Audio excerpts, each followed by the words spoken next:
sabi ni Ma'am Inday, kaya pala nag-sorry si Dolima. Yes, kasi medyo maano talaga, mabigat yung kanyang mga sinabi sa Korte Suprema. So, kailangan talaga niya unahan at mag-apologize. Ang sinasabi niya na parang na-carried away siya, masyado siyang emotional nung time na yon.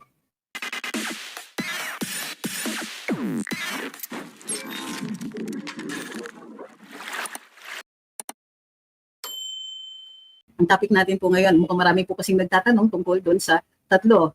Si Richard Haydarian, Congressman Percival Sindanya, at si Secretary Larry Gadon.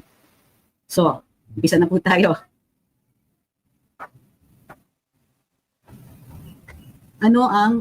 What do the three have in common?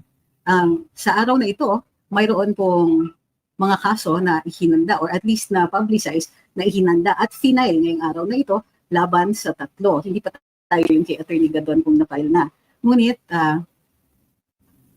ang unang-una po na nagsabi o nagtalakay, nagpahayag na siya po ay nag-file ng petition ay si Atty. Ferdinand Topacio. Para sa kanya, hindi daw katanggap-tanggap ang sinabi ni Atty. Larry Gadon. Sabi ni Atty. Topacio, hindi naman personal ito, ngunit bahagi daw ng kanyang mga obligasyon bilang isang opisyal ng hukuman. 3 beses daw sa panayam ni Atty. Larry Gadon na sinabihan niya ang Korte Suprema na, quote, tuta ng mga Duterte at siningle out pa daw ang punong mahistrado ng kataas-taasang hukuman. Hindi lang po isang beses, take note, 3 beses. Na-iskandalo daw si Atty. Topacio kung kaya't nag-file siya nitong petition na ito. Sabi niya, there should be boundaries. Kapag gayon, hindi katanggap vitriolic at vituperative na mga sinasabi. Masyado daw maangas at libelous na, hindi daw dapat palampasin. Samantala naman, 2 abogado, si Attorney Mark Christopher Tolentino at Attorney dating Congressman Rolex Suplico ay humiling sa Korte Suprema na i-hold in contempt si Congressman Sindanya at si Mr. Richard Haydarian. Ayon sa mga abogado, sabi daw ni Sindanya, the Supreme Court has reduced itself to being the supreme coddler of Sara Duterte and that the High Court's decision on the impeachment case is a betrayal of the Constitution and an insult to the people's right to demand accountability. Kay Congressman Sindanya yan. Ayon naman kay Mr. Richard Haydarian sa kanyang social media post, 13 out of the 15 Supreme Court justices daw ang inappoint ni Rodrigo Duterte. Pero ano ba ang contempt? Indirect contempt. Nantungo na natin. Nandito na ba si Ahmed? No. So, ano ba ang indirect contempt? Ayon sa rules of court, ang indirect contempt ay yung behavior, acts, or omissions na nakakahadlang o nakakadegrade sa administrasyon ng hustisya. Pero hindi nangyayari sa harap mismo ng hukuman. So maaaring nasa labas, katulad nga ng mga pagsasalita nitong 3 tao ito. Normally daw, ang mga indirect contempt ay tungkol sa paglalabag sa mga utos ng hukuman, ang pag-aubuso ng mga proseso ng hukuman, at ito pang conduct na nakaka-undermine sa autoridad ng hukuman. At ano ang mga ehemplo ng indirect contempt?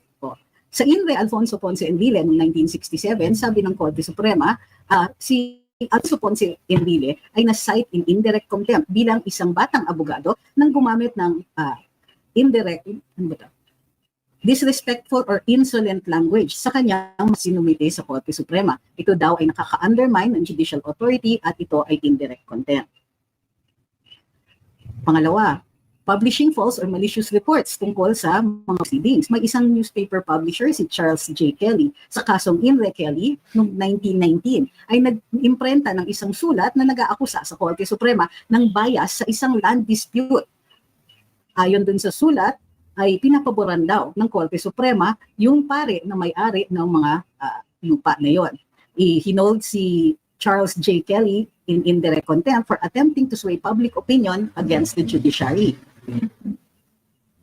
Noong 1997 naman sa People versus Godoy, hindi nag-file ng nararapat na pleadings sa isang murder case ang isang abogado at nagresulta ng 4 na taon na delay. Ayon sa Korte Suprema, ito ay dereliction of duty at indirect contempt din po. Unauthorized practice law. Noong 1991, si Christian Monsod ay na-question dahil siya ay na-appoint bilang chairman ng Commission on Elections. Matagal na po siyang hindi nag-practice ng nag-litigate, ngunit sabi ng Korte Suprema, kasama yan po sa practice of law yung kanyang pagtuturo at trabaho bilang ekonomista at abogado pa rin. Sabi ng Korte Suprema, qualified naman daw po si Christian Monsod. Ngunit ang mga unauthorized legal practice ng hindi abogado ay contemptuous behavior. In 2008 naman, si Makati Vice Mayor Robert Albania ay nag-file ng 22 administrative na reklamo laban kay Judge Sulit para ma-pressure siya na i-dismiss ang isang criminal na kaso laban sa kanya. Dinismiss ng hukuman ang mga reklamo na to at sinabing itong si former Makati Vice Mayor Roberto Albania ay nasa indirect contempt dahil inaabuso niya ang proseso. Ang pag-weaponize daw ng administrative complaints para maharas ang mga hukuman ay indirect contempt. Ano pa ang mga ehemplo ng indirect contempt? Yung misrepresentation of facts in a petition para i-annul ang congressional elections noong 1987 sa Antique, sabi ng hukuman ay dishonesty at indirect contempt. Sabi ng hukuman, misleading the courts through false statements, breaches professional ethics, and warrants contempt. Ang madalas na pag-a-absent sa isang proceeding sa hukuman ay indirect contempt din. Ang isang witness, si Emerita Guevara, sa kasong Guevara versus Court of Appeals, ilang beses daw hindi sumunod sa mga sabina sa isang murder trial na kasama ang kanyang kapatid. Yung mga absence na ito ay naging sanhi ng mga sunod-sunod na delays kung kaya't ito ay konsidera ng hukuman bilang indirect contempt. Counsel disrupts judicial proceedings. Bakit nawala yung next? Ay, yun. Dali lang po. Ang pagbabanta laban sa mga puwes, sa hukuman, mga judges, ay indirect contempt. Noong 2002 sa INRE, Joaquin Borromeo. Si Joaquin Borromeo ay isang disgruntled litigant, nagpadala ng pagbabanta, mga sulat na pagbabanta sa mga hukom na naghahandle ng mga kaso niya. At pinagbabantaan sila ng dire consequences daw kung ang mga ruling ay laban sa kanya. Sabi ng hukuman, ito ay indirect contempt at hindi na siya pinayagan mag-file pa ng iba pang mga petisyon. Sabi ng hukuman, threats to influence judicial decisions are contemptuous and unethical. And finally, sa disclosure ng confidential court proceedings. Dati, in 2008, ang Manila Times ay nag-publish ng mga detalye ng isang confidential Supreme Court deliberation kung saan sangkot ang dating Pangulong si Gloria Macapagal Arroyo. Sabi ng ang hukuman ay pinatawag ang mga editor ito at pinagbantaan against disclosing sealed information. Sabi ng hukuman, media outlets must respect the confidentiality of court deliberations. So, ang basihan dito ay ang Rule 71 ng Revised Rules of Court. Ang penalties po para sa indirect contempt ay aabot hanggang 30,000 pesos na fine o 6 months imprisonment o pwedeng both. Sang-ayon ito sa ating saligang batas na nagsasabi ang mga hukuman ay may karapatan o may power para magparusa with contempt in order to preserve order and respect in the judicial proceedings. Sabi ni CRTB, lawyers are officers of the court. Ano po ibig sabihin nun? Kami po ay mga alagad, kumbaga, alagad ng hukuman. So, ano po ang malabo nun? Ibig sabihin kami, maahente, we're officers of the court. Kami po ay dapat tumutulong sa pag-execute ng mga utos ng hukuman sa aming pagre-representa sa aming mga kliyente.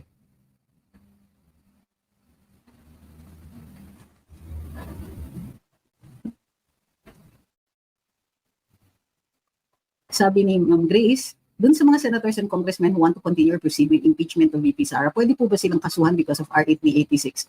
Article 8, which states that judicial decisions applying or interpreting the laws of the Constitution are part of the legal system. This means that court decisions, particularly those of the Supreme Court, establish jurisprudence and are binding on other courts.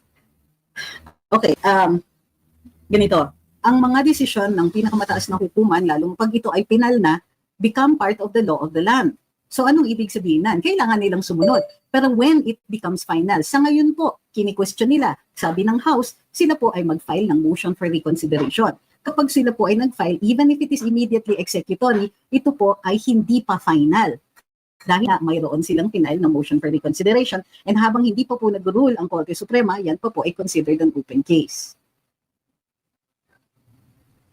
So wala pa rin sagot hanggang saan po tayo umabot na number dito sa sa aming presentation.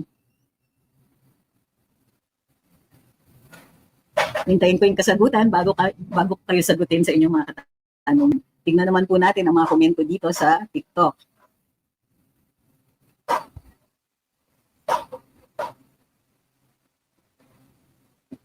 Umabot Umabot ba tayo sa number 9 at natapos po ba yung presentation sa kabila? Kung hindi kasi sasagutin, hindi pa ako sasagot muna ng mga katanungan kasi kailangan kong tapusin ito. Hindi po natuloy doon kay Gadon kasi sa start po namin pinag-usapan si Attorney Larry. Ay, si Secretary Larry, sorry. Hi, Miss Melody. Maraming salamat po. Marami na po bang abogado na didisbar? Hindi, wala po akong statistika tungkol doon kasi hindi ko pa po nakikita kung merong published ng Korte Suprema. Hi, kay Farah. By the way, kasi yung iba, sa kasong, sa mga abogado na nadidisbar, may mga instances na pwede po kasi silang ma-reinstate after 3 or 5 years. 3 to 5 years. Okay. So kung number 8 lang po ang natapos natin, ito yung susunod. Unauthorized disclosure of confidential court documents po ay considered indirect contempt. Doon sa kaso ng published news article, administrative matter noong February 12, 2008. Ang Manila Times po ay nag-publish ng confidential details tungkol sa deliberasyon ng Korte Suprema sa isang kaso kung saan sangkot si dating Pangulong Gloria Macapagal Arroyo. Pinatawag ng pinakamataas na hukuman ang mga editor nito at winarningan sila na hindi dapat sila nagdi-disclose ng sealed information. Ang deliberations po ng Korte Suprema ay absolutely confidential. Kung kaya't ang pagpapahayag nito ay indirect contempt. Sabi ng hukuman, media outlets must respect the confidentiality of court deliberations.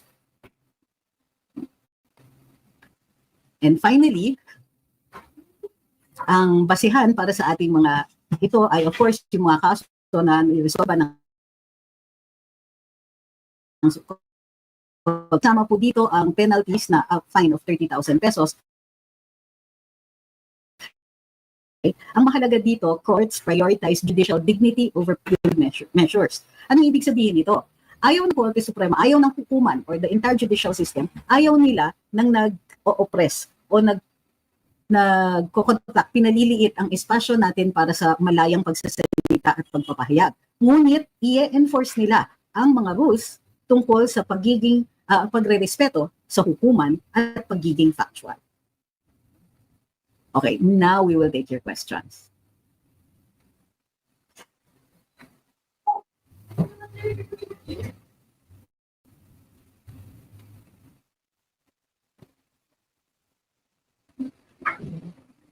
Okay, so sabi ni Attorney Bill, contempt charges against Mr. Gadon are waiving na naman. Opo, but before, siya po ay sinasubject to disciplinary measures under the Code of Professional Conduct. Ngayon, dahil hindi na po siya abogado, ang petisyon na final ni Attorney Perdito Pasio ay tungkol sa finding of indirect contempt laban dito kay Attorney Larry Gadon. Medyo maano nga kung pwede natin i-play yung video kung gusto niyo po talagang makita, ngunit nag-aalala ko baka nga makonsider na disrespectful kung ipakita ko pa po pati yung kanyang mga sinabi, yung video ng kanyang mga sinabi.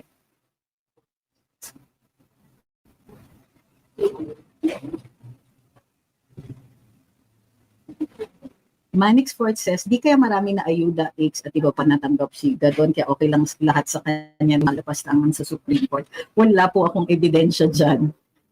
So medyo speculative yan. Gusto ko kasi maingat din tayo sa ating pagsasalita at pagpapahayag. Kung mag-speculate tayo at sasabihin natin na yung isang tao ay lumalabag sa batas, hindi naman yata fair yon, di ba? Lalo-lalo na kung wala tayong ebidensya. Gayon pa man, kayo, malaya kayo magsalita at magpahayag as long as pag sinabi niya yung mga ganyan, make it clear that you are merely speculating at hindi niyo pa siya inaakusahan na siya ay gumawa ng krimen. Diba? Ang hikayat ko lang po, makikiusap ako sa inyo ha, huwag po kayong magtatanong tungkol sa mga pribado ninyong mga kaso dahil malamang sa malamang mayroon kayong abogado at hindi po tama na maghingi kayo ng abiso, lalo na sa amin, tungkol sa inyong mga kaso dahil meron na pong humahawak niyan. Yung pasok sa sa trabaho ng ibang abogado ay unethical conduct po. No. Are there any instances when making court deliberations public is allowed, like when used as evidence in a hearing? So, yung mga just curious questions ninyo, you have no idea what it takes to study that. Pero sige, buti na lang nag-aral ako. So, ganito. Kahit doon sa sa mga deliberations of other bodies, sa mga negotiations ng foreign diplomats natin, hindi yan allowed under FOI. Hindi yan subjected to FOI. You cannot access that. The public at large cannot access that. Kasi ibig sabihin yan, hindi na makakapagsalita freely. We cannot negotiate freely. The judges or the justices will not be able to talk to each other and discuss freely. So no, not even as evidence or in general, ha? Kasi why would you want to do that? Kasi yun nga that will cause a chilling effect. Paano ngayon magdi-discuss ang mga yan? That would be against the public interest if hindi na makaka-discuss ng malaya yung mga tao na who have a reasonable expectation na pribado yung kanilang pagsasalita.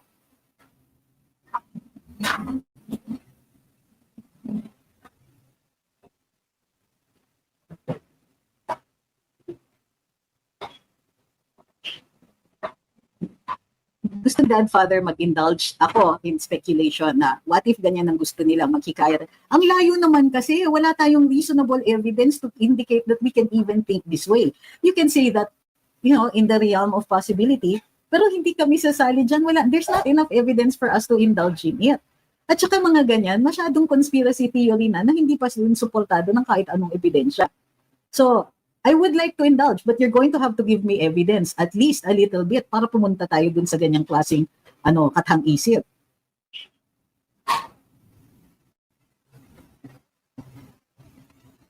Sabi ni Ron, ang Korte Suprema ay may trabaho na siguruhin na ang saligang batas ay nasusunod at nirerespeto ng sinuman. Pag nagdesisyon po ang Korte Suprema, ang pinatutupad nila ay ang saligang batas at hindi lang sariling desisyon o discretion. Kung kaya sila ay hindi prior of fact. Lahat ng abogado ay may kaparehong tungkulin kaya sila ay officers of the court.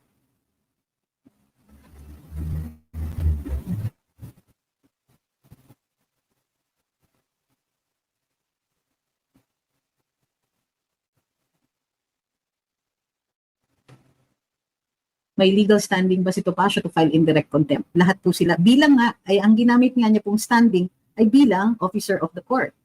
So actually kasi pagka indirect contempt usually nangyayari yan kadalasan away from the of the court from hindi siya in front of the court. Kaya nga indirect hindi ikaw mismo nakaharap sa hukuman. Pero nagawa yan sa labas ng hukuman kung saan hindi sila nakikita. In which case, yes, pwede siyang i-file as an officer of the court.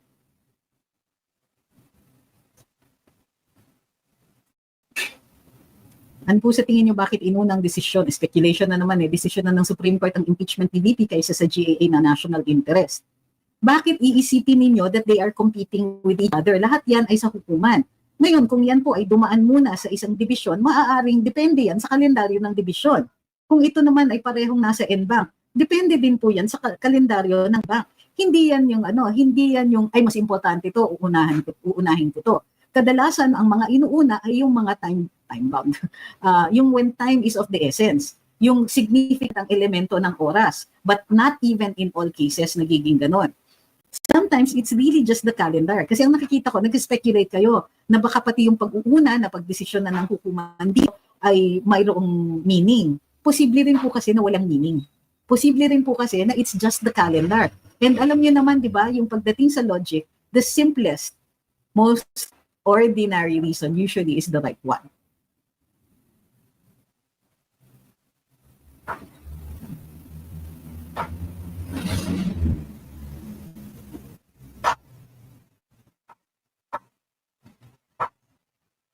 Ano po ang pwedeng mangyari sa indirect contempt? Available ba to? May kulong? Walang kulong siya habang ito ay dinidinig. Ngunit maaari silang ma-fine up to 30,000 pesos nga o kulong up to 6 months or both.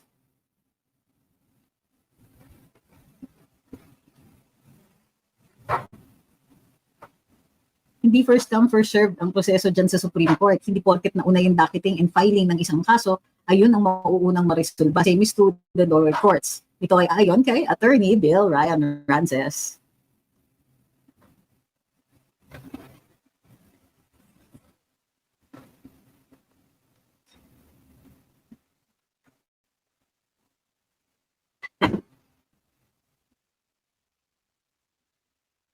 Anong mangyayari if, for example, guilty sa indirect contempt na fine yan o kulong o both, tapos inulit na naman niya after another penalty, same duration, if guilty ulit? Ang bawat pagkakamali o bawat paglalabag sa batas ay tinatrato na hiwalay. Hindi yan hindi magka-count. Unlike yung ordinary na criminal cases na pwede yang pwede yang mas mabigat ang penalty pag ikaw ay recidivist o paulit-ulit mo nang ang ginagawa, hindi pa nga tapos yung penalty mo, ginagawa ka na uli ng ibang krimen and so on. So hindi po ang indirect contempt po will be treated separately and heard separately. Posible bang sabihin ng petitioner o nung nagrereklamo na dapat mas mabigat ang parusa kung ito ay paulit-ulit? Wala po kasing nakalagay sa rules. So kapag penalties ang pinag-uusapan, kung wala sa rules yung mga aggravating or anything like that, wala sa batas pagdating sa contempt, then hindi mo pwedeng dagdagan yung parusa. Pag na-convict, ball na tumakbo, check natin kung ito ay crime involving moral turpitude. Parang hindi. Hindi po siya disqualifiable. Yeah. Double check ko lang.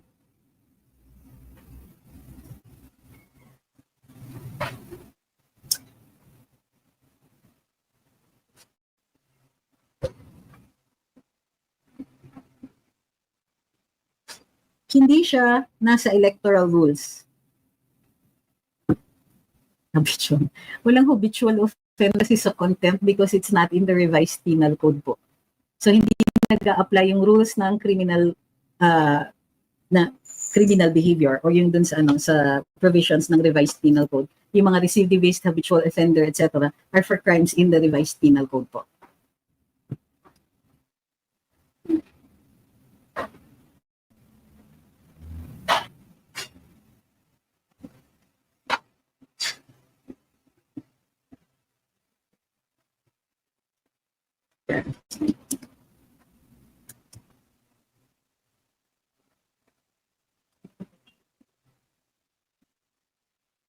Sabi ni Elmer, si Attorney Jokno na reprimand na dati ng Supreme Court, baka this time mag-disbar na. Ang sabi naman kasi ni Attorney Jokno ay tungkol sa kalayaan magsalita at magpahayag.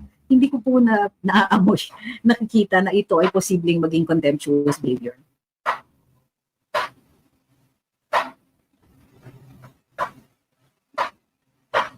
Hindi po ba dapat kasama sa indirect contempt na case ang legal luminary na nagpayo kay Tito Sen?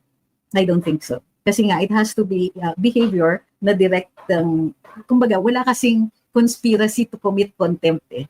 So, kailangan may direkta siyang ginawa that would be contemptuous behavior. So, dapat siya ang may contemptuous behavior sa hukuman.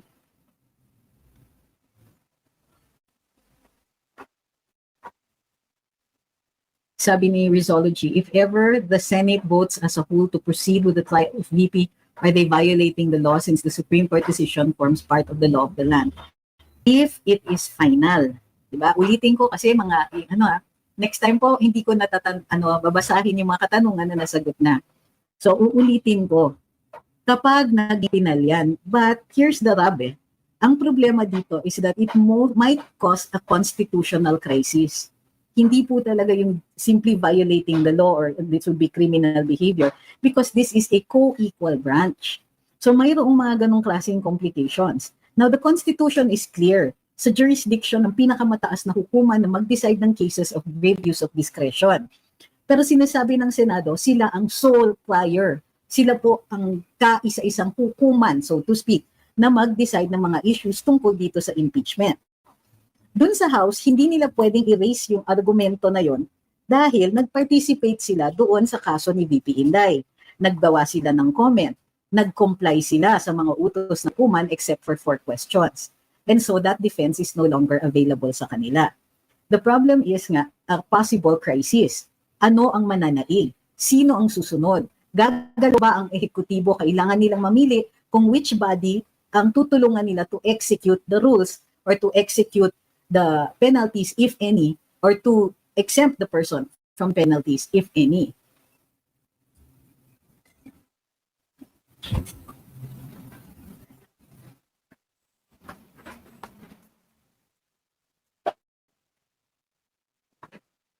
And the Supreme Court trial case, when the complaint includes them, yun na nga ang hindi eh.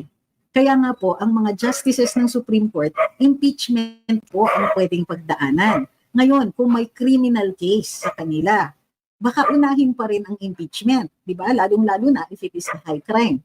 Ngayon, pwede pa rin po i-try ang isang magistrado ng Korte Suprema for a criminal case. hindi naman po sila exempt from that. Pero if the purpose is to try to remove them from office, it's only by impeachment and impeachment alone. So hindi siya pwedeng umupo bilang mahistrado sa sarili nilang kaso, mag-i-inhibit sila.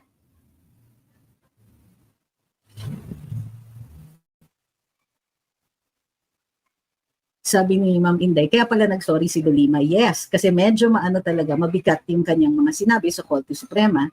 So, kailangan talaga niya unahan at mag-apologize. Ang sinasabi niya na parang na-carried away siya, masyado siyang emotional ng time na yon.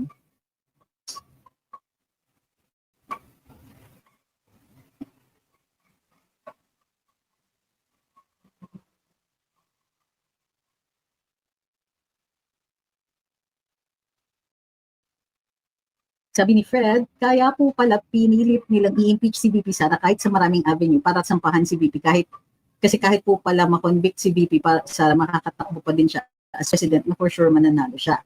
Okay, yes, and papaalala ko po sa inyo, kung hindi maging pinalyan, then she is still free to doon sa kunwari humarap siya sa kasong kriminal, mag-file sa ombudsman, hindi po siya disqualified from running for president.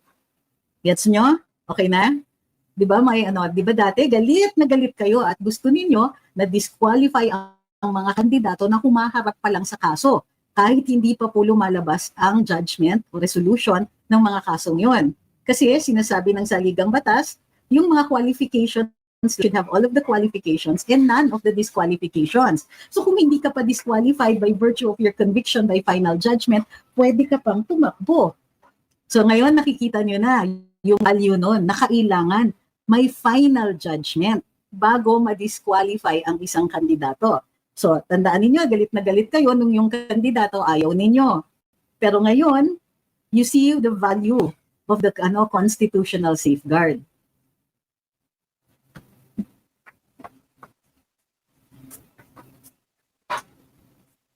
Sabi ni Jumel, di ako sure kung napaliwanag mo na anong ibig sabihin ng indirect contempt. Napaliwanag ko na. Ikulong ba sila sa court like Colonel Grijaldo? Yes, pero 6 months lang. Up to 6 months lang.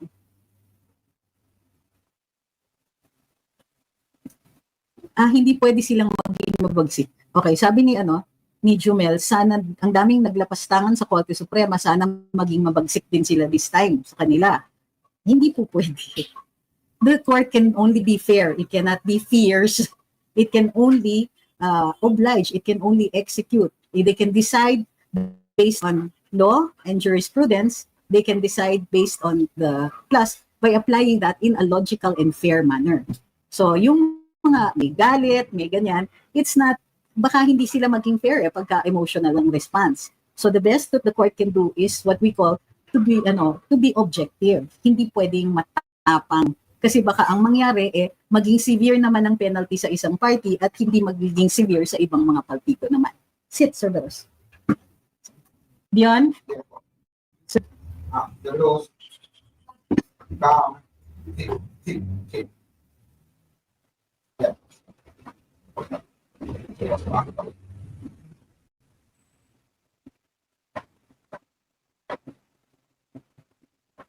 Sabi ni Rizology, what's your action when you found out Senator Marcoleta gets the Blue Ribbon Committee? None.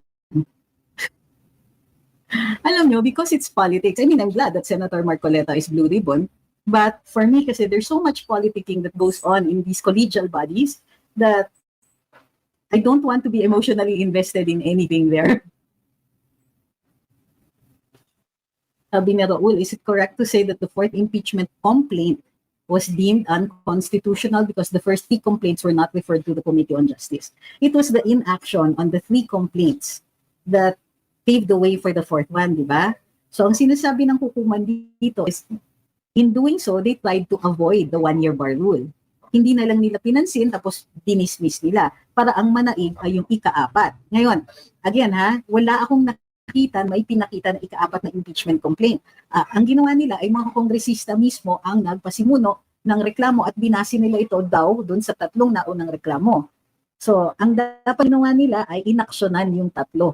Whether it was to be referred to the Committee on Justice or dismissed. In this case, they dismissed it. So they counted the 1-year bar rule from the dismissal of the 3 complaints.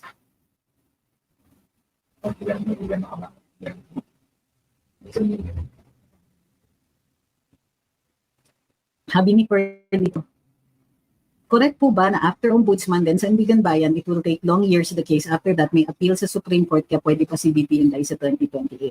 Actually, kung nakasampa na ang kaso at maging presidente siya, she is immune from suit. So, masususpend muna yung kaso or ma-archive siya until after the presidency.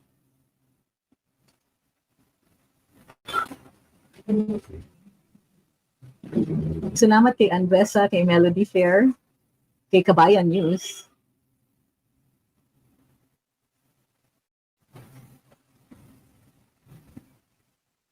Thank you kay Farah Brabulan. Huwag pong kakalimutan mag-like, share, follow, and subscribe po. Sabi ni Julian's World Chief Justice, no, Justice, Senior Associate Justice po si Justice Leonen. The Chief Justice is Justice CJ Alexis Mundo.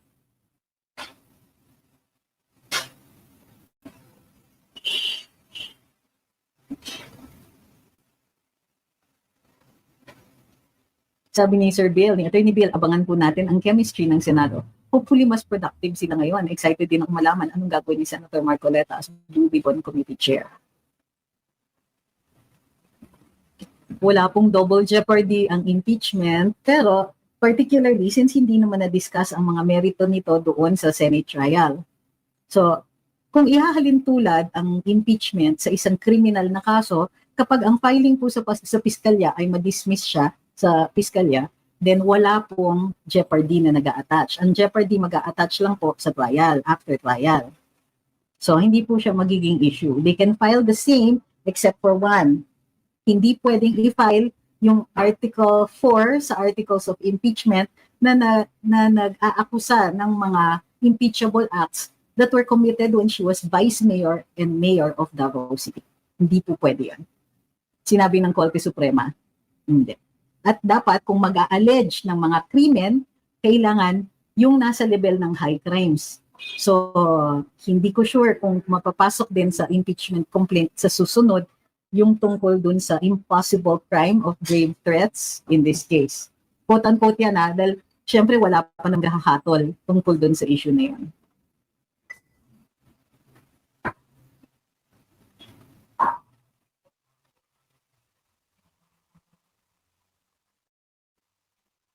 Sabi ni Ito, another issue lang po. Pani-highlight that si Hanilet is the puting ahas ni Maharlika. Did she say that? Siya nagdala ng gulo. According dito sa buhay pa si Duterte parang si Pinoy na nagwawa sa ari-arian at kahit sa libro gusto. Okay. Medyo magulo nga po yan kaya hindi po tayo magkukomento sa mga ganyang issue. Isa lang po ang pwede kong komentohan na issue. Yung paghihimasok doon sa trabaho ni Attorney Kaufman. Ang mga abogado po ay hindi dapat nakikialam doon sa kaso ng may kaso. Kumbaga, hindi ko sinasabing ginagawa yun ni Attorney Harry. Pero si Attorney Harry ay madalas nagbibigay ng suhestyon sa pamilya Duterte. Siya naman po ang nagsabi nito. Pero kadalasan ay hindi nasusunod. Ang madalas yata ay mayroon din siyang mga sinasabi tungkol kay Attorney Kaufman. At ito po ay, parang hindi wise to do that. Pagdating kasi sa isang kaso, hindi dapat natin ginugulo yung abogado para dapat nakatutok lang siya sa kliyente. At ang magsasabi kung sino ang magiging abogado ng kliyente is only the client and the client alone, or kung siya po ay nag-appoint ng ahente para mag-decide niyan, in this case si Vice President Inday Sara, then sila po mag-anak ang magagawa ng desisyon na yun. So yun lang po. With the other personal stuff, well, hindi ko na po gagalawin yan kasi baka pag kinumentohan pa, lalong lumaki yung gulo.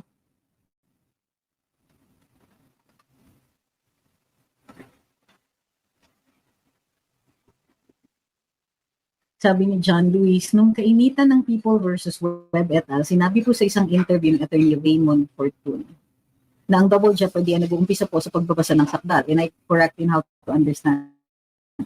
Ang arraignment po kasi ang nag-uumpisa, ang nagsisenyas, nagsinyales na ang hukuman ay nag-aana ng jurisdiction.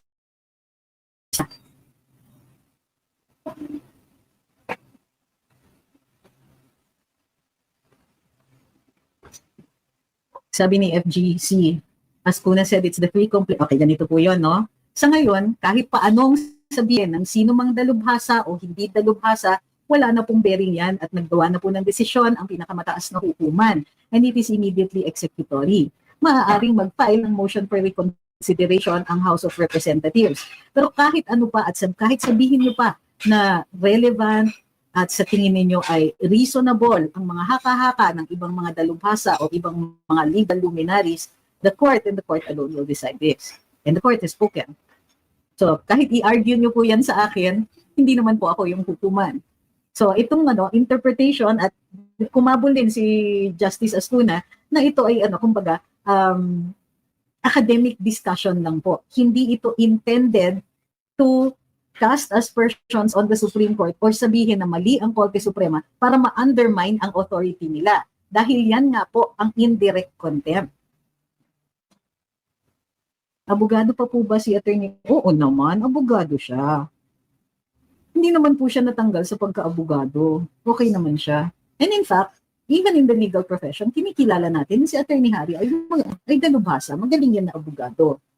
Minsan, lang siguro, emotional, and considering yung circumstances niya, wala talaga tayong masasabi na hindi siya reasonable sa kanya at walang basehan yung pagiging emotional niya. So, hi Ma'am Delcy.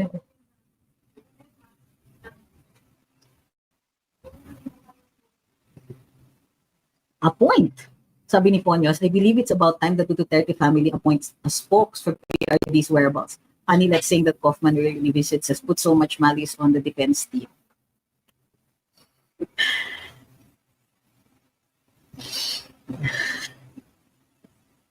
Hindi ba ganun si VP Inday pagka hindi siya makakomento? Then, hinga na lang ng malalim. I think wag na nating turuan si VP Inday. I am quite sure that she's aware of the nuances and the dynamics within her own family. Hayaan na po natin siya.